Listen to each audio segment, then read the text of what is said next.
for the fans, first and foremost for the team, but he wants to revitalize the energy in the city, in this area, and that's something that he's going to do, and I know he's on a mission to do it. What stood out to you, I guess, other than just the general message? How long was it? What stood out to me from the area, loves, when his time Redskin football, Commanders football now. Just a message of, he just wants to make this place better and do whatever he possibly can and help us, the team, be better in any type of way, whatever he can do. What do you think it means for you and your teammates to have that ownership? When you have support from the ownership, that means a lot. I'm not saying that we didn't, but in the ways we didn't, just with all the outside noise. I mean, I don't expect anything to be outside noise to distract us this year. We can just focus on ball now. Did you ever met Dan? Or was this the first time you made an owner? I personally never met Dan, but Dan, I have nothing bad to say about Dan. He did send my girls flowers when I had 2 kids, so there you go. Charles, how can B-Rob take the next step as a second year back in this offense? You can see it already with the catching ability. He's been doing some catching out of the backfield, but it's also developing in the passing game, and protection-wise, and just overall, just reading holes and just getting better overall. But he's been showing the work and he's improving a lot already. For what I've seen. Chase's progress going up against him here compared to a few months ago? Oh yeah, Chase just seems much more confident. Seems has much more spring, things like that. I'm very excited to go against him. I mean, I missed going up against him last year. It's always good to go against somebody like that. To be a number 2 overall pick, you have a lot of talent, you know what I'm saying? So he just wants to tap into that talent and do it, and I'm just going to do the best I possibly can to get that out of him, and I hope he does the same for me. What do you see that confidence? What? What are the moments in which you see that confidence? Just trusting the ability. Like, I feel like from what I've seen, I don't know, you can ask him, this is from what I've seen. He didn't trust his ability last year because he was injured, but now he's just trusting himself. He's doing the moves, he's working the stuff, and that's all you want. What do you make of all this?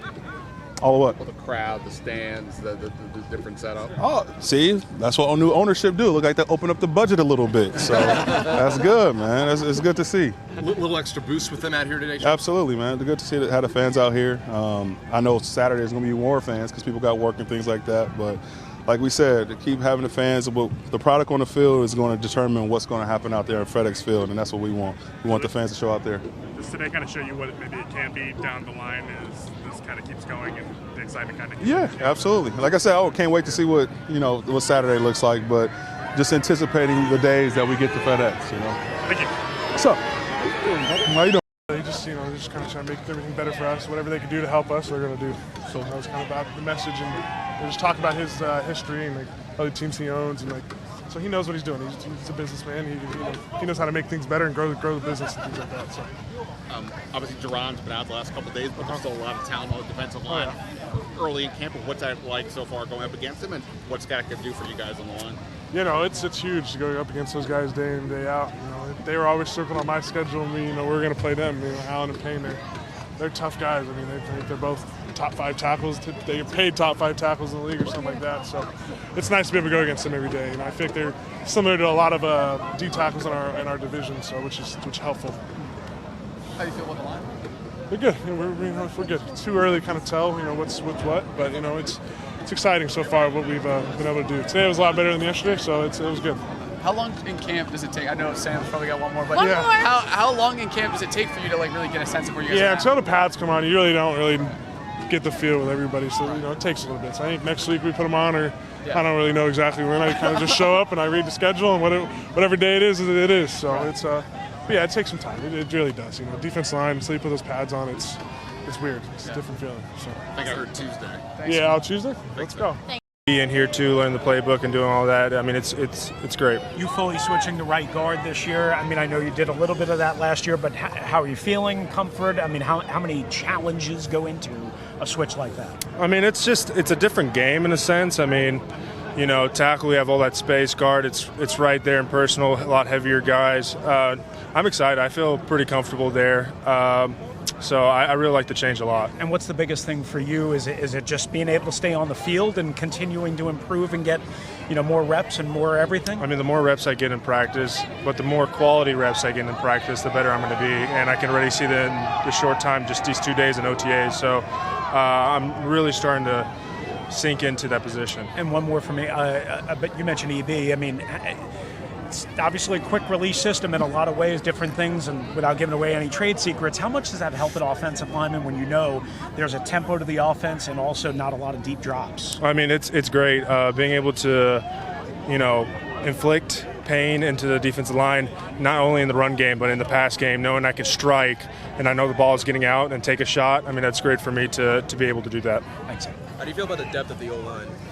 I mean, we have a ton of guys and a ton of guys that can play. A ton of, we got some young guys that came in, and I'm excited about them and see what they can do. They have a lot of potential. So I think the depth is really, really, really good. So I'm excited for the group of guys and what we got. I think it's special.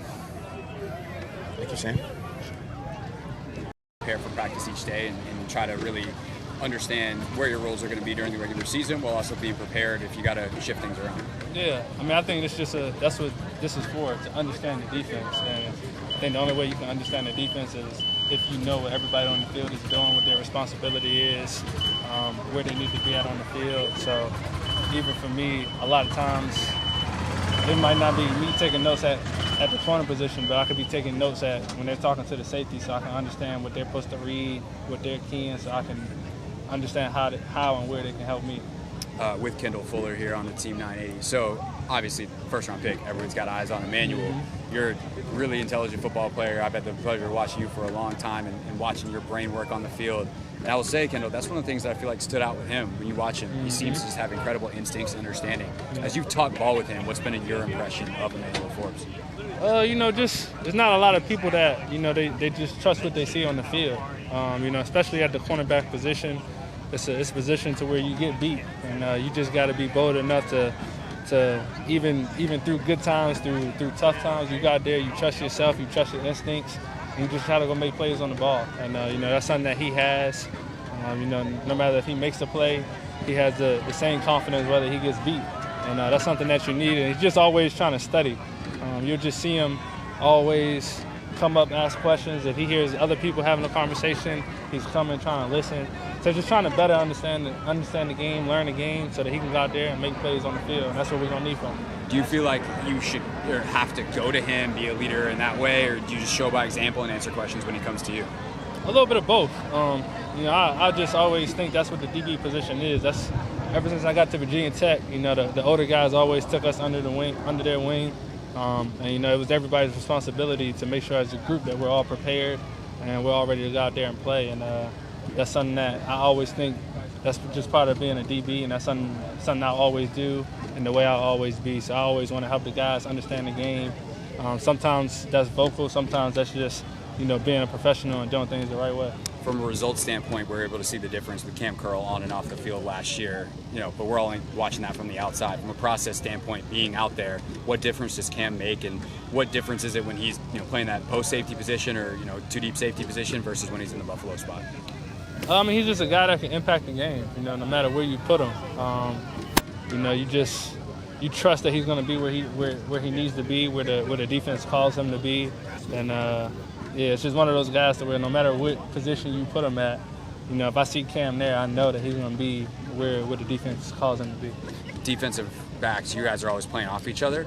So what is it, as you guys kind of bounce around and, it's a nickel versus a Buffalo nickel or, different personnel is bouncing, do you kind of have to take inventory of who's next to you and how they play and what kind of challenges that, or does it not really affect you as a guy who's kind of staying in the same spot down there? No, it definitely affects you, because different guys do things different ways, especially you do stuff what the defense asks you to do, but, some guys see things differently and stuff like that. So you're just learning, and that's what OTAs is for, training camp is for. You're able to see how somebody else sees something. Me and Revo, we see the game a lot alike. We don't get a lot of reps together, but whenever we do, it's always he knows how I see the game, I know how he sees the game. So it's just always learning those guys that you have next to you, whether it's the safety, the nickel, understanding how they see the game and and how they see plays processing. Hey Kendall, when you get a guy like Chase Young back, you already have a good defensive line, but what kind of difference can he make for you guys as a secondary, but also the defense overall if he's back to where he was? Yeah, just his mentality. I mean, Chase is Chase, man. Chase is a game wrecker. He's always going to be making plays, always going to be around the ball, and that's what you want on the defense. You want 11 guys that can wreck the game, 11 guys that can go change the game, make plays, and just the presence that he brings on the field. He's always trying to dominate the person in front of him, and that's what we need. I don't know how much you really are able to pay attention to now, but taking that brace off, that seems to be a big hurdle for any player, and just do you see him moving differently without that? Yeah, I mean, I haven't been able to watch him too much, but I think, like you said, anytime you see somebody take that brace off, it's just a different level of trust that they have in their body. And a guy like Chase and just his talent level, it's just all a matter of whether or not he can trust his body. If he trusts his body to do what it needs to do, then he's going to go out there and beat Chase Young. And that's what he's expecting. That's what we're expecting. So it's going to be fun to watch him. What'd you make of Josh Harris's address to the team yesterday? I loved it, man. Just him wanting to come in and speak to us. For me, a lot of times it's not always about what someone says or what they do, but just their presence and just seeing his presence out here. You see him trying to do other stuff just like around the community. So just him wanting to get out here and be a part of it and things like that definitely goes a long way. What kind of presence did you feel he had up there? I mean, honestly, just his humility. Just his humility, just talking about, how he grew up, him being around the franchise, watching the franchise from a young age. So I think the biggest thing is him having the humility to just say that, like, hey, like, I've been a part of this. I want to be a part of this. I love it. And, that's one thing that I think I definitely appreciate it. How long did you guys get to spend with him? I mean, he came and spoke to the team for a little bit. So I know he's been around. And, he'll stop and talk to guys. I think we were walking in the meetings. He was out there shaking guys' hands and stuff like that. So just been around, just been present. A lot of your younger teammates were saying yesterday that ownership stuff doesn't really trickle down to the players. Y'all just kind of do your job. But you've been in another place in Kansas City and seen kind of how the organization runs. Do you think there is an opportunity here to have things run smoother, better, upgrades to certain things that you think Josh is going to come in and you guys will see that impact more immediately? I'm sure they got stuff that they focus on. I'm not necessarily going to get into how and what they're going to be doing and how they're going to be around. I think us as players, the biggest thing that we can do for this organization is go out and win football games. So that's our main focus. And we'll let them handle the things that they got to focus on. We'll try to focus on what we need to.